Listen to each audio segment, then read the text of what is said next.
Bienvenidos a Terraplanistas Spain y a esta novena entrega del origen de la vida. Wilhelm von Bremer, 1883-1959. En paralelo a Enderlein estaría el caso de Bremer, del que hay muy poca información al respecto y casi toda en alemán. Bremer nace en Westfalia, se gradúa en farmacia por la Universidad Humboldt de Berlín. Hombre de profunda curiosidad y afán de conocimiento, estudia todas las ramas científicas: biología, física, química, geología, medicina y veterinaria.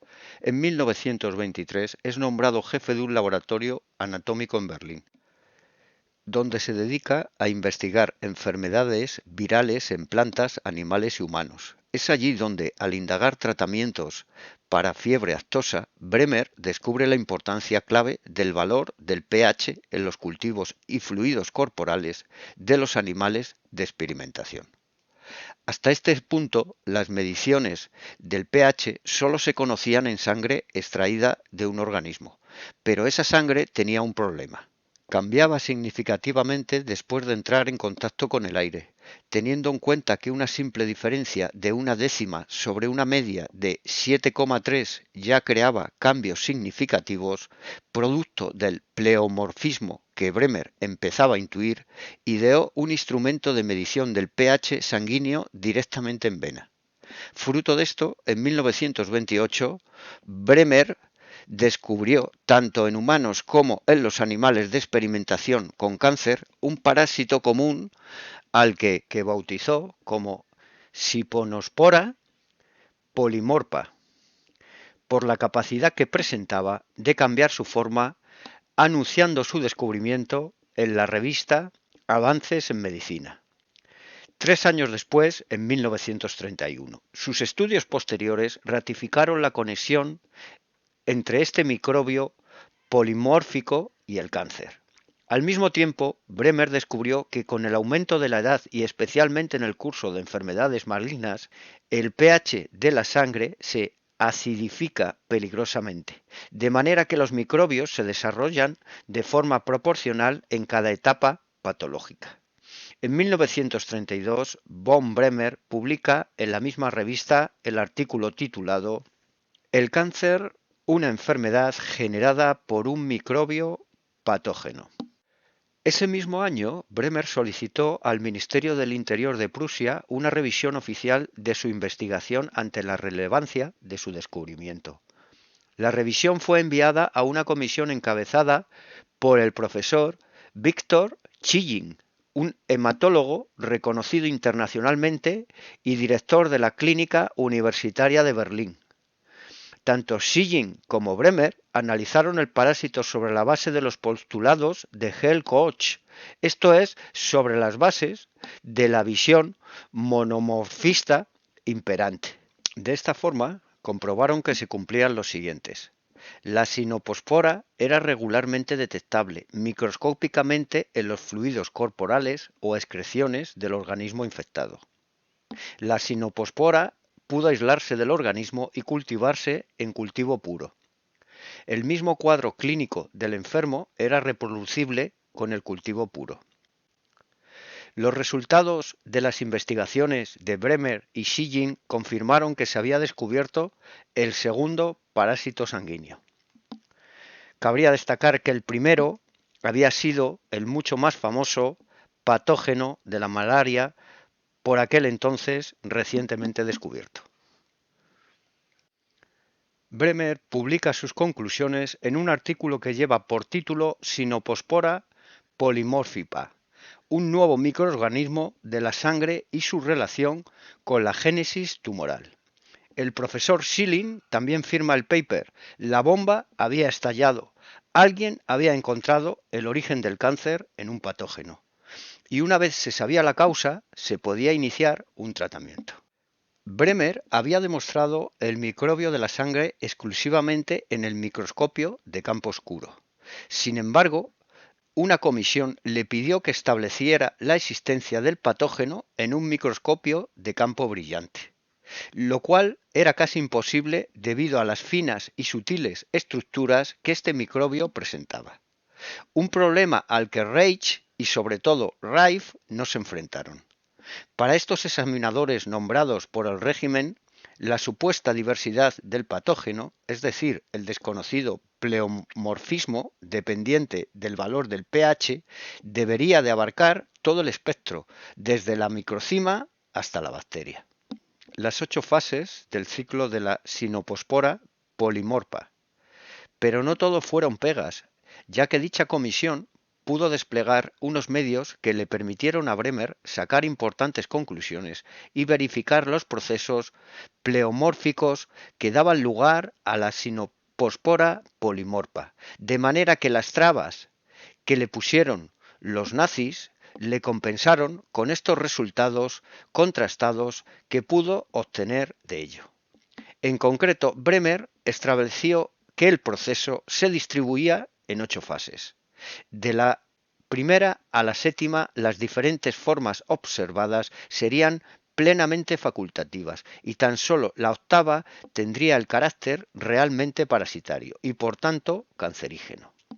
Estas 8 etapas, de las cuales las 7 primeras son no patógenas, se detallan en los siguientes pasos descritos en las palabras de Bremer.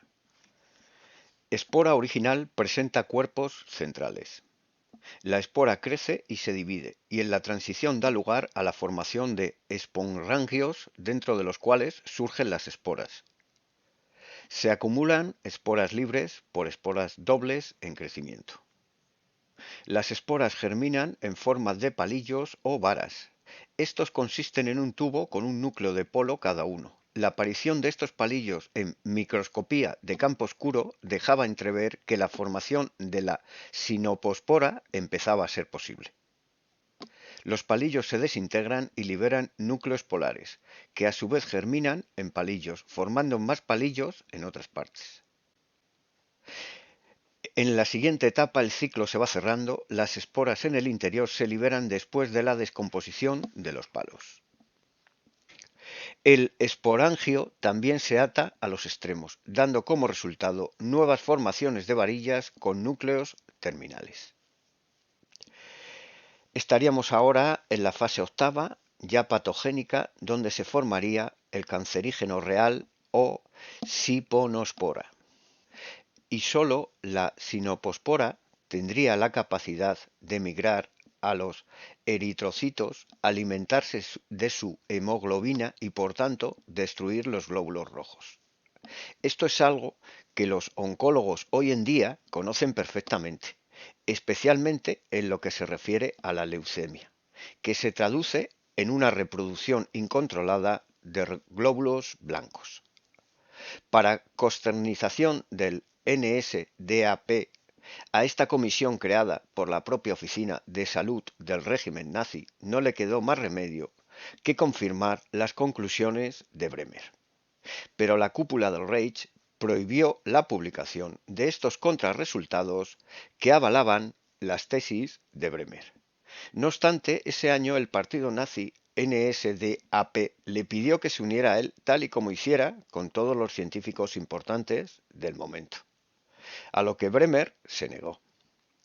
La Asociación de Medicina Popular acudió en su ayuda y Bremer continuó su investigación, estableciendo su propio departamento médico en el Instituto Theresiense en el Hospital de Nuremberg, Paracelsus, labor que desplegaría entre 1935 y 1937. Bremer desarrolló un protocolo de investigación para tratar el cáncer sobre los 3 siguientes puntos. Una terapia de regulación del equilibrio ácido-base para privar a la forma patógena del microbio de su hábitat. La nutrición asociada en forma de alimentos integrales y las medicinas simultáneamente de desintoxicación del organismo. Y 3. El desarrollo de una vacuna obtenida del microbio. Bremer publicaría en 1947 su libro de referencia titulado Sinopospora polimorpa, en su importancia para las enfermedades sanguíneas y tumorales, con especial atención al cáncer. A partir de aquí poco más se sabe y en 1959 Bremer fallece en Berlín. Royal Raymond Rife, 1888-1971. A diferencia de Bremer, el caso del norteamericano Royal Rife es quizás el más popular de todos.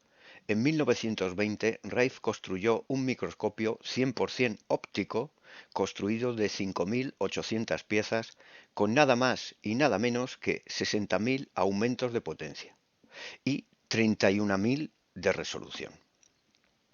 Hago un inciso aquí para decir que el propio Robert Koch reconoció las fases bacterianas de Enderlein y Bremer, ya que siempre observó bacterias en forma de bastón en la ascitis de los pacientes de cáncer. Sin embargo, los consideró siempre inofensivos porque no pudo cultivarlos. La ascitis es la presencia de líquido seroso en el espacio que existe entre el peritoreno visceral y el peritoreno parietal. Suele ser consecuencia de una enfermedad hepática y suele darse a menudo en pacientes con cáncer. Continuemos con Rife. La clave de su descomunal potencia estaría en el cristal de cuarzo esmerilado especialmente diseñado para tal propósito, cuya construcción Rife mantuvo en secreto. Lo llamó el microscopio universal, ya que en él se podía utilizar luz polarizada, luz blanca, de campo oscuro, ultravioleta e infrarrojo. Gracias a esto, Rife fue y es el único que pudo contemplar a los virus en vivo y fotografió, con un detalle nunca visto ni siquiera hasta ahora, tanto las células tumorales como los bacilos de la tuberculosis. Pero no todo era potencia en este microscopio, sino sobre todo versatilidad. Rife descubrió que al refractar cualquier tipo de luz con cualquier patógeno, el cambio en el índice de refracción creaba un espectro de frecuencias propio o, en palabras más comprensibles, cualquier patógeno tenía una frecuencia propia. De esta forma, si se irradiaba un tejido con esta frecuencia concreta, se eliminaba selectivamente al patógeno en cuestión. Por este motivo, Rife catalogó todas las frecuencias propias de todos los patógenos conocidos. En 1931, Rife organizó una cena con las principales autoridades médicas del momento que tituló El fin de todas las enfermedades, de la que la prensa de la época se hizo eco, y en 1934 abrió una clínica en Los Ángeles, donde curó a varios pacientes con su sistema. Rife obviamente observó desde una posición privilegiada con respecto a todos los demás gracias a su microscopio universal.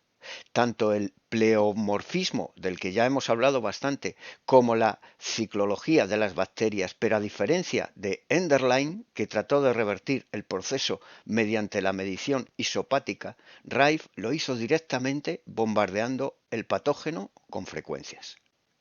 En concreto, Rife afirmaba que existen 10 gérmenes concretos diferentes y midió el tiempo de transformación que estimó en 36 horas.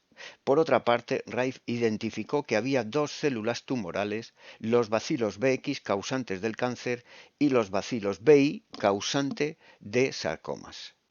Este sistema e idea ha sido la fuente de inspiración de múltiples sistemas de bioresonancia desarrollados con posterioridad, tales como Moranova o Quantum Scio, entre otros.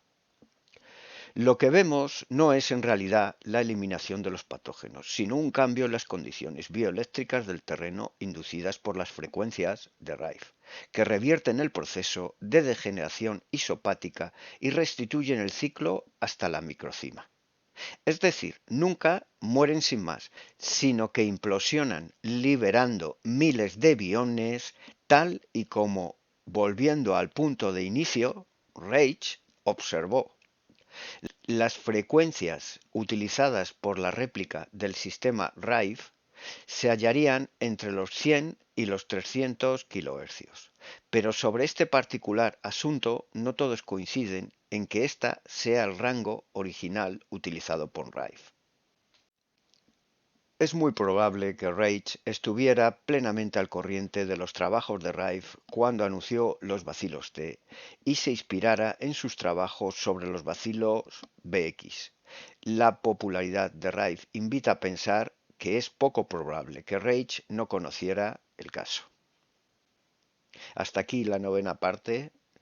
Muchas gracias por este tiempo dedicado y nos vemos en el siguiente capítulo. Hasta luego.